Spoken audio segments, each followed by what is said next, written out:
else. I went to an open mic and I killed, and I thought it's that easy, and I would spend the rest of my life killing and being famous. And here I am. No, I think it's amazing. You've had a great journey. It's fun. Yeah. So, do you have any war stories? Did you ever live out of your car, bathe with baby wipes? Did not bathe with baby wipes until I had a baby. And I'm like, this is great, I don't have to shower anymore. No, I bought a Blazer, a Chevy Blazer in 1990, and I drove all around the country, and I ended up putting over 500,000 miles on it before it was retired. So I kind of lived out of that when I was on the road. I would sleep there instead of or I would pull into a Denny's and sleep in the parking lot because I thought since it's open all the time, it's safe.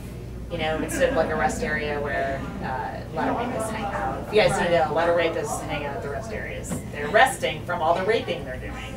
So the Denny's, it's a lot of hungry people. I figured a lot of traffic, I'd be safe. So I would sleep there and then wake up and have a grand slam. It was pretty great. Don't rapists get hungry sometimes? Yeah, they do. I mean, that's a risk you point out, but luckily, I was never raped at a Denny's. Okay. Now, an IHOP, that's a different story. Every time I ordered a meal, I was raped. Well, that was just the bill? Yes. Okay. So how did you pay the bills? Were you living out of the car? I lived with my parents, so I didn't have many bills. So I just gas and stuff like that, and magazines at the time. This is before the internet, Understandable. Yeah. Have you ever had a moment that you think that you've made it right now? Because you're very accomplished. I think you've been amazing. First of all, how long have you been in the business? I've been doing stand-up since 1987, and so that's 24 years, right? I'm not a math whiz, but yeah. I feel like I make a living and in comedy, so that's really cool. I feel really lucky about that. It's fun. I have a great day job right now, and I have a good time every day, so it's cool. It's good. Cool. Yeah. When was the first time that you kind of felt like, well, I've made it, or maybe I can do this for a living or for the rest of my life? Yesterday. Okay, good. Finally got like, this is kind of working out.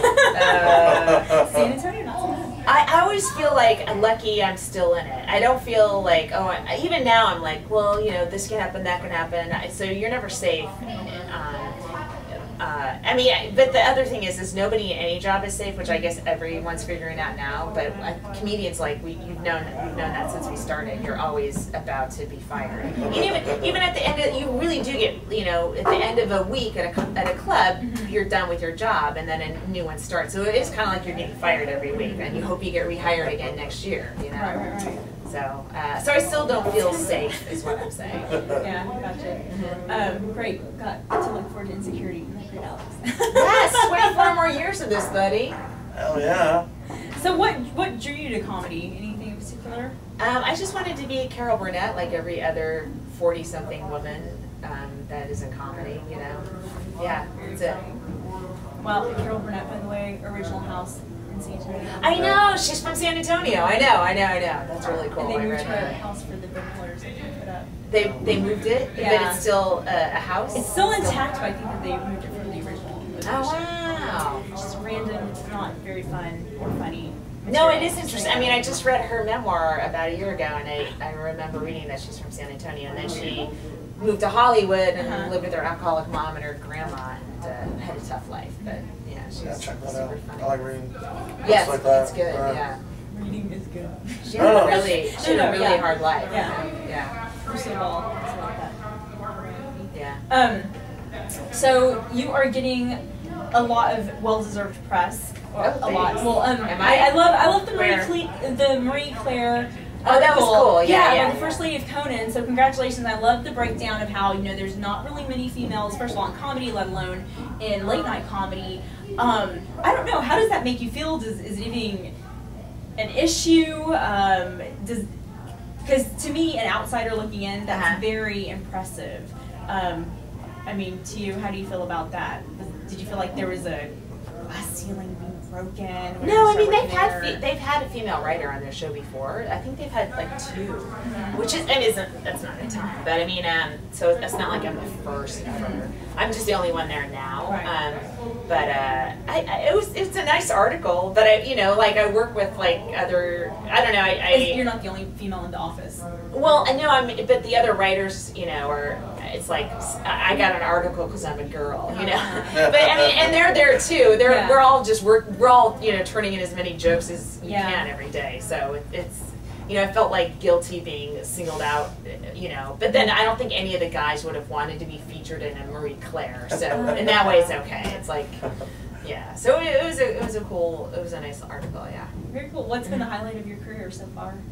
Oh my God. I don't know. I hope it's. I don't know. There's just been like some really cool things, and then there's been like depressing things. I don't think of. I don't know.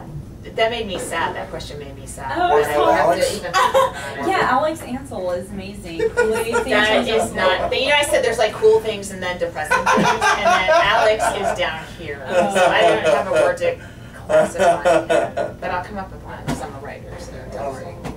Figure out what to slide. I'm gonna have my own word. Kool-Aid. So on your business, like if you were to point out one thing on your business card, do you consider yourself a writer or a stand-up comedian? I mean, obviously you're master of everything, but what's kind of like the one? Oh, I think every comedian's a writer, So I guess I put writer first and then comedian. Any advice for up-and-comers or for people interested in pursuing this full-time? God help you. It's horrible. It's horrible, but it's if you can. There's a way to have like everyone wants to be a star, and not everyone's going to be a star. But there is a way to have like a middle class life where you're still involved in comedy. I mean, I get to when I'm working, I get to hang out with Conan O'Brien and Andy Richter every single day, and it's so fucking fun. So I would say like you don't always have to be like, oh, I want my own show and all that stuff. I mean, you can have a really fun, great life involved in comedy, making people laugh. There's a lot of different avenues. So just write a lot. So get good at it, and you see where it will take you. Love it. Mm-hmm. Well, and of course we're here with Alex Ansel. Alex Kool-Aid Ansel has been in comedy since 2007. So you got in 20 years after me. Yeah. Wow. So, well, do you have any questions for Laurie? I'm sure you've been talking this whole week. Oh, great! Yeah, put me on the spot. He took me to Walmart the other night to let me buy food, and I bought so much food. And, that was our date. I asked for Cheez-Its, and she's like, "No, get the Walmart." After I went, honey, it was after I'd gone through the cashier's line. I'm not going to go back for Cheez-Its. We talked about this. So. Don't disrespect me in public. I love it. I don't know. Any questions? Anything? No, I was just doing a lot of listening, which I think a lot of the up and coming people should do more of. So just like myself, do a lot more listening than talking. So Wait, did I say anything good? Yes, everything. You can't pick one thing. Well, what about paying dues? Because there's a lot of, like you're saying, not everyone's going to be a star. Not everyone's going to achieve middle class, but then there are those folks who are just kind of constantly just going gig to gig, open mic, lucky if they make $10 in a week. I don't know. Do you kind of just say, you don't know what that's like? I went from No, I didn't. No, I mean, if I would say you got to move to a city that has a good thriving comedy scene. And San Antonio is nice, but you can't perform every night here. I mean, like New York, would be. That's where I changed completely when I moved to New York. I went from being a road comic to like myself, and I would recommend that to anybody. It's really hard. It's expensive, and you have to figure out a way to do it. But the act of doing all that just completely changes your DNA. And what did you do while you were there? I had a day job where I was coding websites. Look at you, smarty. Yeah. Well, it wasn't. It was like in 2000. This is right before the internet sort of really became ubiquitous. You could like make money HTML coding, and then Dreamweaver came out and put everybody out of business. But at that time, though, I was like doing more writing and stuff, so it was okay. But I kind of like I was self-taught, so I just put together my own website in '96 and kind of learned it myself, and then was able to have a decent day job in New York City. I got very lucky in the timing of that.